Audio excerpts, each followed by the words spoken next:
তৈরি করার জন্য জামাত ইসলামীর কর্মী ভাইদেরকে একদিকে মানবতার সেবার মধ্য দিয়ে মানুষের প্রান্তিক পর্যায়ে মানুষের হৃদয়ে নিজেকে স্থান করে নিতে হবে, মানুষের চোখের বাসা আমাদের উপলব্ধি করতে হবে, মানুষের মনের কথাগুলো আমাদেরকে বোঝার চেষ্টা করতে হবে, মানুষের পাশে গিয়ে তাদের খোঁজ খবর নিতে হবে, তাদের মাঝে এমন একটি আস্থার জায়গা আমাদেরকে তৈরি করে নিতে হবে যে আস্থার মাধ্যমে তারা আগামী দিনে আমাদেরকে তাদের যোগ্য অভিভাবক হিসেবে গ্রহণ করার জন্য সকল দিক থেকে শুধুমাত্র কেবলমাত্র তারা নিজেরাই প্রস্তুত থাকবে না, তারা তাদের সকল শক্তির সাথে নিয়ে, তারা তাদের পরিবারের সদস্যদের সাথে নিয়ে, তারা তাদের আপনজন, তাদের প্রতিবেশী, তাদের বন্ধু, তাদের শুভাকাঙ্ক্ষীদের সকল শক্তিগুলোকে তারা সাথে নিয়ে আগামী দিনে জামাত ইসলামীকে এদেশের রাষ্ট্র ক্ষমতায় পৌঁছানোর জন্য তারা অত্যভাবে ভূমিকা পালন করবে।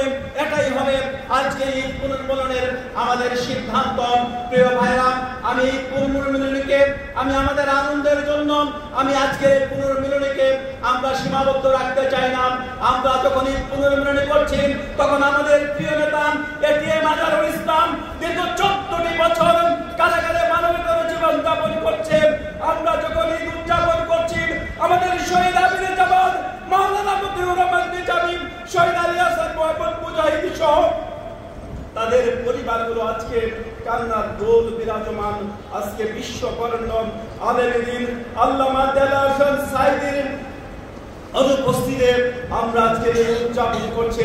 প্রিয় ভাইরা, আমাদের নেতৃবৃন্দের রক্ত, আমাদের নেতৃবৃন্দের স্যাক্রিফাইসকে আমরা পুঁজি করে যদি আগামী দিনের নতুন বাংলাদেশকে বিনির্মাণ করতে ব্যর্থ হই, তাহলে কাল হাসরের মাঠে কঠিন মুসিবতের দিনে আমাদের ওই শহীদের সামনে আসামির কাজ করায় দাঁড়াতে হবে।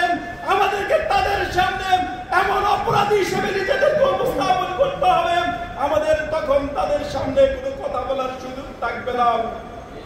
তারা চাইলে জালেম সরকারের সাথে আঘাত করে তারা নিজেদেরকে স্বাধীন মুক্ত করতে পারতেন, তারা চাইলে এই জালিম সরকারের সাথে সমন্বয় করে তারা তাদের স্বাভাবিক জীবনযাত্রায় ফিরে আসতে পারতেন। কিন্তু প্রিয় ভাইরা, তারা ইমানের প্রশ্নে, তারা ইসলামী আন্দোলনের ঐতিহ্যের প্রশ্নে, ইসলামী আন্দোলনের অতীত ইতিহাসকে সামনে রেখে নবী রাসূলদের পথ ধরে সাওয়ায়ে আজমাইনগণ যে স্যাক্রিফাইসের মাধ্যমে ইসলামী আন্দোলনের যে সুদৃঢ় ভিত্তি তৈরি করে দিয়েছেন, সেই ভিত্তিকে সামনে রেখে তারা তাদের জীবনকে হাসি মুখে ফিরিয়ে দিয়ে তারা আমাদের জন্য নতুন করে কিছু দায়িত্ব দিয়ে গেছেন। সেই দায়িত্বগুলো যদি আমরা নিজেরা ভুলে যাই, সেই দায়িত্বগুলো যদি আমরা ভুলে যাই, তাহলে তাদের প্রতি আমাদের বড় জুলুম হয়ে যাবে।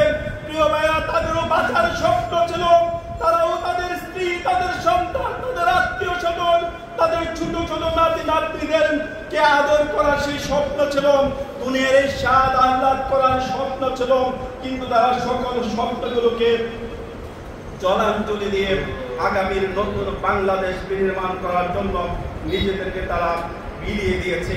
প্রিয় ভাইয়েরা, আমাদের সেই রেখে যাওয়া সম্পদগুলোকে, সেই শহীদদের রক্তগুলোকে, এই জমিনকে আল্লাহ রাব্বুল আলামিন অসংখ্য রক্তের বিনিময়ে এই জমিনের ফাউন্ডেশনে জামাত ইসলামী তৈরি করেছে, ইসলামী ছাত্র শিবির তৈরি করেছে। আমাদের ভাইয়েরা বিভিন্ন জায়গায় অকাতরে নিজেদের জীবনকে বিলিয়ে দিয়েছে।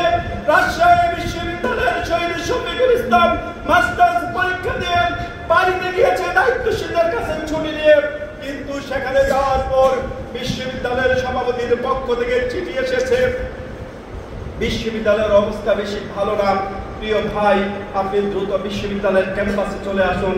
দীর্ঘদিন পর বাড়ি যাওয়া সেই শহীদ শফিকুল ইসলামের মা অনেক আবেগ এবং আকুতি নিয়ে তার সন্তানকে বলছে, বাবা অনেকদিন পর বাড়িতে এসেছ, তুমি তো বলেছো তোমার পরীক্ষা শেষ, আমি তো ভেবেছিলাম কিছুদিন তুমি তোমার মায়ের সাথে সময় দিবে, তোমাকে আমি দেখবো হৃদয় ভরে, তুমি আজকে আবার চলে যাচ্ছ। তখন শহীদ শফিকুল ইসলাম তার মাকে বলে দিয়েছে, মা বিশ্ববিদ্যালয়ের অবস্থা বেশি ভালো না, আমাকে বিশ্ববিদ্যালয়ে চলে যেতে হবে।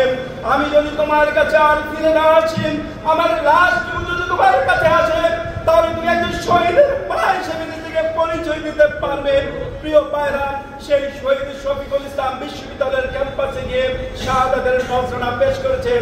তার কফিন তার মায়ের কাছে এসেছে শহীদের লাশ হিসাবে।